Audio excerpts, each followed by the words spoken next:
बिस्मिल्लाहिर्रहमानिर्रहीम अस्सलामु अलैकुम एवरीवन। कैसे हैं सब? उम्मीद है सब खैरियत से होंगे।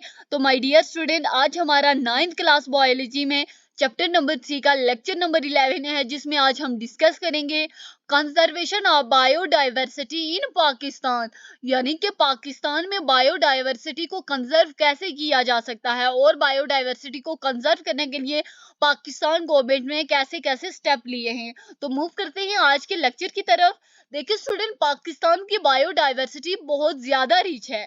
पाकिस्तान की बायोडाइवर्सिटी बहुत ज्यादा रिच है, लेकिन जैसे जैसे हैबिटेट का लॉस होता जा रहा है वैसे वैसे बायोडाइवर्सिटी खत्म होती जा रही है।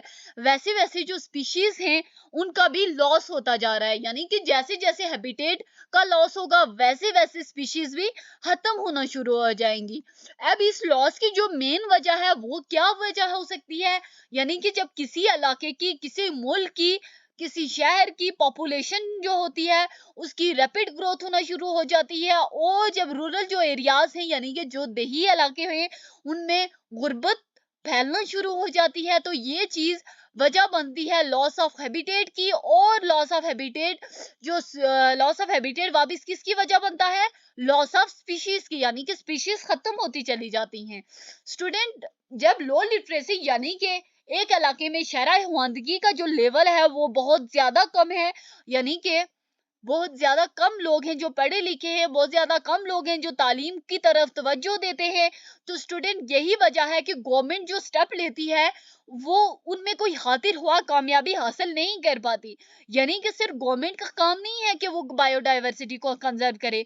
गवर्नमेंट स्टेप जरूर ले सकती है, लेकिन हर बंदे ने अपना अपना अपना किरदार अदा करना होता है, क्योंकि ये पाकिस्तान हमारा है, ये हमारा मुल्क है। So student, Pakistan is rich in biodiversity, but there is a continuing loss of species due to loss of habitats.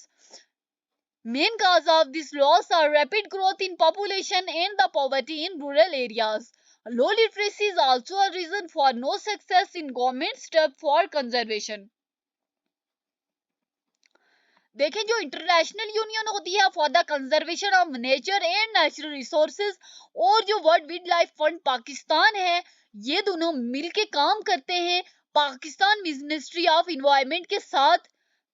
और जो IUCN थी उसने पहली रेड लिस्ट तैयार की थी, और उसने क्या बताया था? इंडेंजर्ड जो स्पीशीज हैं उनकी लिस्ट दी थी और थ्रेटेंड स्पीशीज की लिस्ट दी थी।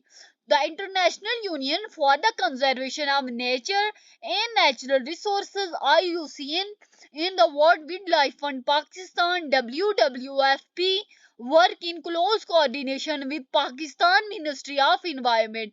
The IUCN has prepared the first national red list of endangered or threatened species. Student, मैंने आपको प्रीवियस स्लाइड में एक बात बताई है कि IUCN ने थ्रेटेंड स्पीशीज और इंडेंजर्ड स्पीशीज की एक लिस्ट दी थी। तो स्टूडेंट, मैं आपके सामने थ्रेटेंड स्पीशीज की वो लिस्ट शेयर करने वाली हूँ।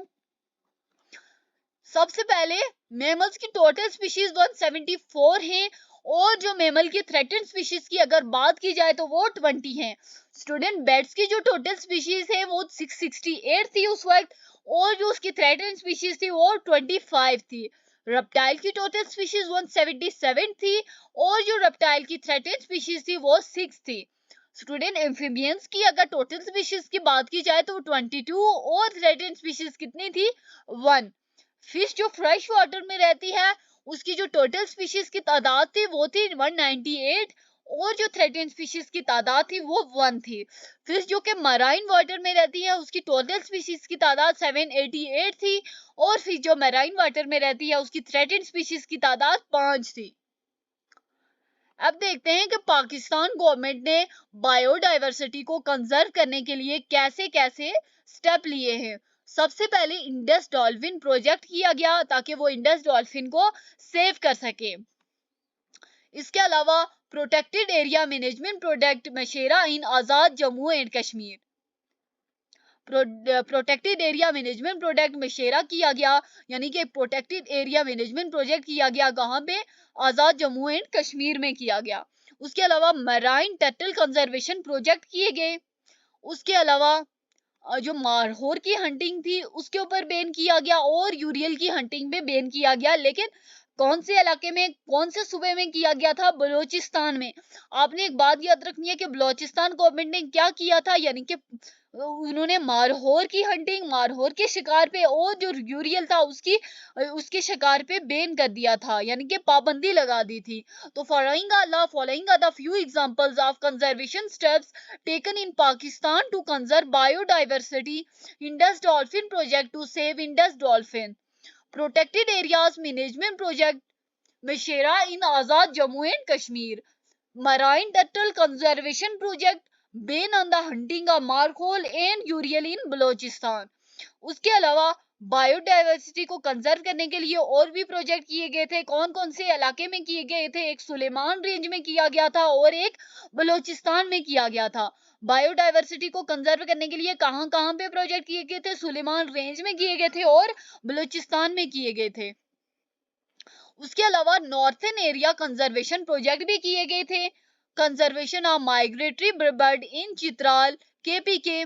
उसके बाद Himalayan wild life project to check the hunting of brown bear, यानी कि हिमालयन वाइल्ड लाइफ प्रोजेक्ट क्यों किए गए? ताकि ब्राउन बियर की जो हंटिंग है उसको चेकआउट किया जा सके। उसके अलावा जो चिल्टन मारहोल था उसकी भी कंजर्वेशन के लिए प्रोजेक्ट किए गए थे। उसके अलावा बैन ऑन बियर बेटिंग इन पाकिस्तान, यानी कि बियर बेटिंग पे भी बैन किया गया था। उसके अलावा हिमालयन जंगल प्रोजेक्ट किए गए थे to protect the biodiversity in Himalayan region. Himalayan region में बायोडाइवर्सिटी को प्रोटेक्ट करने के लिए हिमालयन जंगल प्रोजेक्ट किए गए थे। Northern area conservation project, conservation of migratory bird in Chitral, KPK, Himalayan Wildlife Project to check the hunting of brown bears, conservation of Chiltern Markhor, ban on bear baiting in Pakistan, Himalayan Jungle Project to protect the biodiversity in Himalayan region।